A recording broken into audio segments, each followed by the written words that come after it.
안녕하세요. 오늘 여러분께서 공유해주신 자료들 잘 봤습니다. 이걸 바탕으로 오늘은 데이터 분석에서 정말 빼놓을 수 없는 과정이죠. 이 표본 추출에 대해 좀 더 깊게 파고들어 볼까 합니다. 아마 데이터 분석 경험이 좀 있으신 분들은 익숙하실 텐데요. 오늘은 뭐 단순히 정의 나열보다는 그래서 어떤 방법을 언제 왜 써야 하나 여기에 좀 초점을 맞춰보려고요. 실제 분석의 질을 높이는 데 도움이 되는 그런 실용적인 이야기 나눠보겠습니다. 네, 맞습니다. 이게 결국은 뭐 시간이나 비용 이런 자원이 한정되어 있으니까요. 그 제한된 자원으로 전체를 가장 잘 보여주는 부분을 어떻게 효과적으로 골라낼 것인가 이 문제거든요. 사실 모든 데이터를 다 볼 수는 없으니까 현실적으로 어떤 표본 추출 전략을 쓰느냐가 분석 결과의 신뢰도랑 직결되는 거죠. 단순 기술이라기보다는 좀 전략적인 결정 과정이라고 봐야 합니다. 그렇죠. 시간과 비용은 뭐 언제나 문제니까요. 자, 그럼 가장 큰 갈림길부터 시작해 볼까요? 자료에도 나와 있듯이 확률 표본 추출하고 비확률 표본 추출 이 두 가지가 있던데요. 이 둘의 가장 핵심적인 차이가 뭘까요? 그리고 어떤 상황에서 하나를 더 선호하게 되나요? 네, 좋은 질문이십니다. 핵심 차이는 역시 무작위성, 그리고 그걸 통한 일반화 가능성에 있다고 볼 수 있습니다. 확률 표본 추출은 이제 모집단의 모든 구성 요소가 표본으로 뽑힐 확률을 우리가 알 수 있고 그 확률이 0이 아닌 경우를 말하죠. 아무래도 통계 이론에 기반하니까 표본 분석 결과를 모집단 전체로 일반화할 수 있는 어떤 수학적인 근거를 제공해 줍니다. 그래서 분석 결과에 대한 어떤 통계적인 신뢰도가 매우 중요할 때 그때 선택하게 되죠. 아, 그렇군요. 그럼 가장 이상적인 방법처럼 들리는데요. 예를 들어서 단순 무작위 추출 같은 경우는 모든 데이터가 동등한 기회를 가지니까 공평해 보이고요.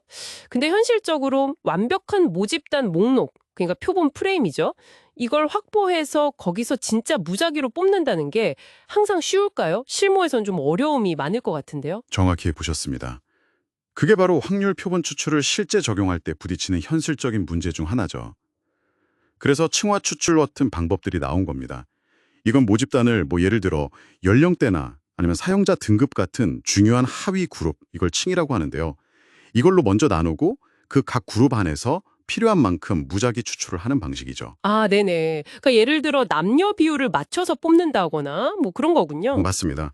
그렇게 하면 이제 각 그룹의 특성이 표본에 좀 더 잘 반영되도록 어느 정도 보장할 수가 있죠. 다만 이제 어떤 기준으로 이 층을 나눌 거냐, 이게 또 분석 결과에 영향을 줄 수 있으니까 신중해야 하고요. 자칫 잘못 나누면 오히려 복잡성만 늘어날 수도 있습니다. 그렇군요. 대표성을 확보하려고 좀 더 정교하게 설계하는 거네요. 그럼 군집 추출은 또 다른 접근법인 거죠? 이건 지역처럼 이렇게 묶음 단위로 뽑는 방식이니까 넓은 지역을 조사할 때 좀 효율적이겠네요. 네, 그렇죠. 뭐 전국 단위 설문조사 같은 경우에 많이 쓰일 수 있습니다. 근데 이건 또 군집 안에서는 동질적인데 군집 간에는 차이가 크면 어떤 군집이 뽑히느냐에 따라서 결과가 확 달라질 위험도 있어요. 그러니까 확률 표본 추출 안에서도 각 방법마다 장단점하고 고려할 점들이 다 있는 거죠. 그럼 반대로요, 이 비확률 표본 추출은 언제 좀 매력적인 대안이 될 수 있을까요? 아무래도 속도나 편의성이 중요할 때일 것 같은데요. 네, 맞습니다. 주로 이제 탐색적인 연구 초기 단계라던가 아니면 아이디어를 좀 빨리 검증하고 싶을 때 뭐 그럴 때 많이 쓰이죠. 아니면 모집단 자체가 좀 명확하지 않을 때도 쓰고요. 편의 표본 추출은 말 그대로 연구자가 접근하기 쉬운 대상을 그냥 활용하는 거예요. 가장 빠르고 비용도 적게 들지만 아까 말씀하신 대표성 문제가 가장 클 수 있습니다. 아, 편의 표본 추출. 정말 쉽고 빠르긴 한데 자칫 잘못하면 좀 치명적인 함정이 될 수도 있겠네요. 뭐 예를 들어 길거리에서 만난 몇 명한테 물어보고 그걸로 전체 국민 의견이라고 해버리는 그런 오류 같은 거요? 네, 그런 오류 가능성이 있죠. 그래서 쉽게 얻은 데이터가 항상 좋은 데이터는 아닐 수 있다는 점을 꼭 기억해야 합니다. 그럼 할당 표본 추출은요? 이건 층화 추출처럼 그룹별 비율을 맞추는 건 비슷한데 무작위가 아니라 편의나 판단에 따라 뽑는다는 차이가 있는 거죠. 네, 맞습니다. 겉보기에는 비슷해 보일 수 있는데 그 무작위성이 없기 때문에 통계적으로 일반화하기는 어렵습니다. 연구자의 주관이 개입될 여지도 크고요.